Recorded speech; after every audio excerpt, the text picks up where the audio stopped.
Mark Cuban's doing the unthinkable, stepping away from both Shark Tank and Dallas Mavericks. Is he going to stop being Mark Cuban or trading his entrepreneur hat for a political one?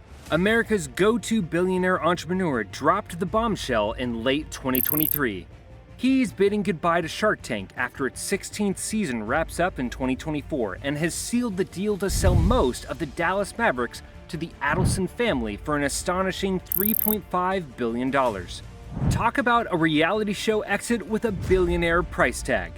Cuban told The Hollywood Reporter in November 2023, "I just want to have a couple summers with my teens before they go off on their own," explaining why he's leaving the TV show after a decade. Nothing to do with the show. I love it. I love being on it. I love what it represents and how it motivates entrepreneurs around the world. Cuban's story is practically a Hollywood script, from mixing drinks as a bartender to stacking billions as a legendary entrepreneur and investor. Curious what you can learn from Mark Cuban to reboot your own financial life? Keep watching and you'll find out.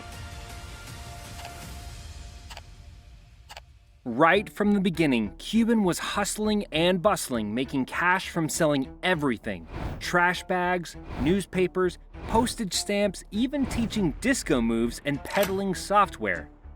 His mantra? Sales cures all. After snagging the Dallas Mavericks, he didn't sit around twiddling his thumbs. He picked up the phone and started dialing. "Hello, sir. We know you've been at our games before, but did you know a ticket to the Mavericks game is less than a McDonald's meal? Why don't you come and see what we're all about? The first game is on us."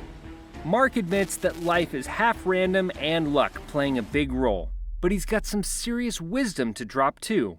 Here are the top 3 practical and down-to-earth tips from Mark Cuban to amp up your joy, smarts, and bank balance. Number 1. Follow opportunities and position yourself to get lucky.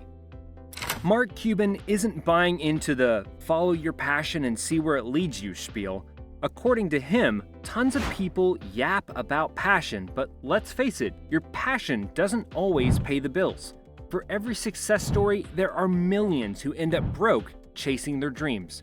So be smart, focus on what you're good at, and not just what you enjoy doing in your free time. Mark's logic? If he'd chased his passion, he'd probably be a failed basketball or baseball player. He went for opportunities instead.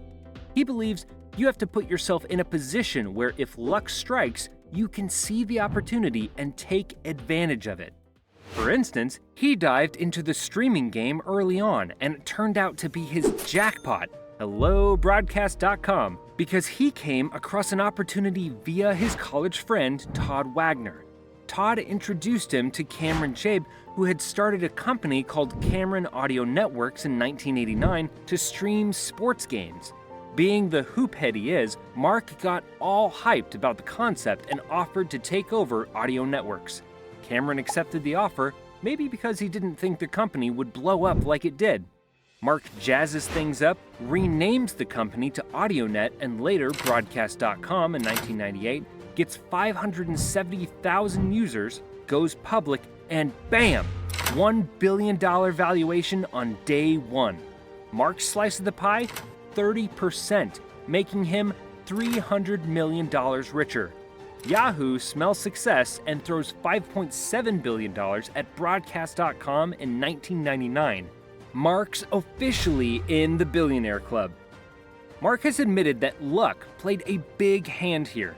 Lucky to meet Cameron, luckier that Cameron handed him the reins, even luckier with the IPO, and ultra lucky with the Yahoo buyout.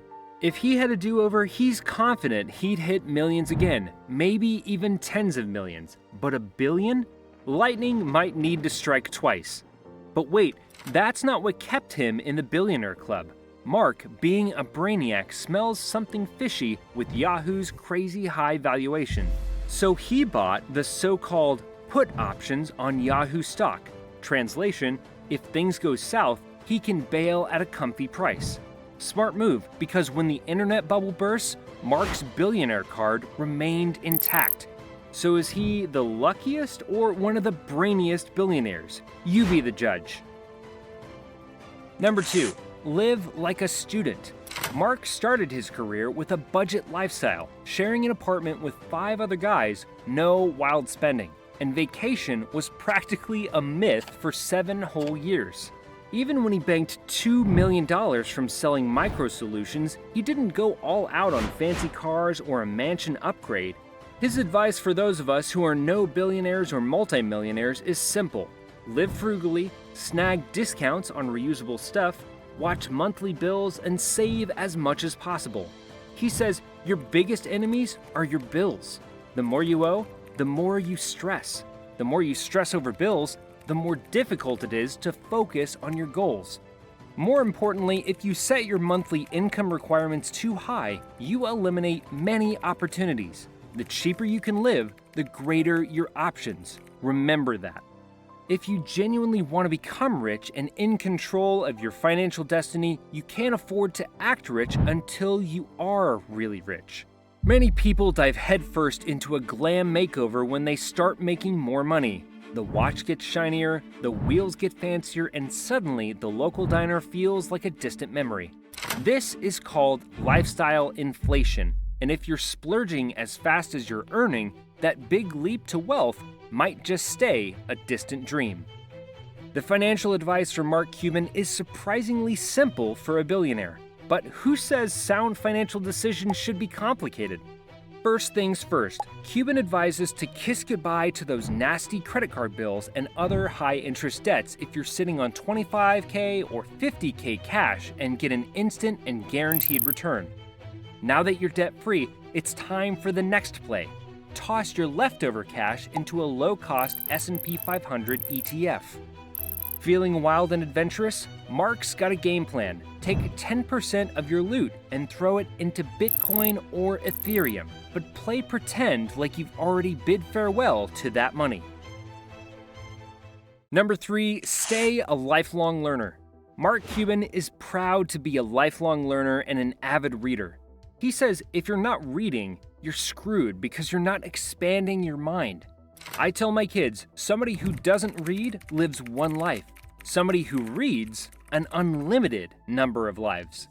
Cuban was schooling himself in AI way before the recent craze, not to be the AI guru, but to get what the buzz was about, how it could shake up his business world, to be able to ask smart questions, and to spot opportunities.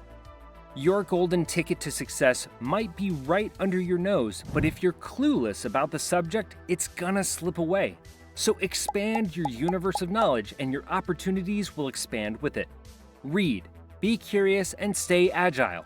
Things change and you gotta keep your finger on the pulse to groove with it.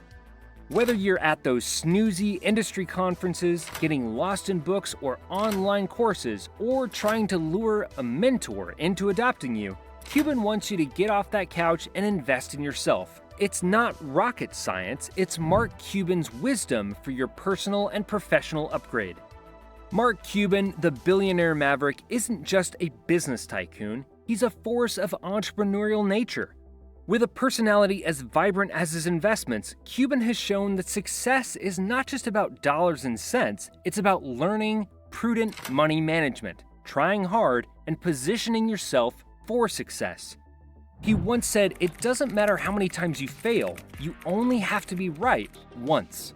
That's the Cuban spirit, a reminder to dream big, hustle hard, and never be afraid to dive into uncharted waters. Comment down here if you think Mark Cuban is the luckiest billionaire in America or one of the smartest. Also, drop a like if you wish to get as lucky as Mark and consider subscribing to support the channel. Until next time, may your investments thrive and your wallet smile.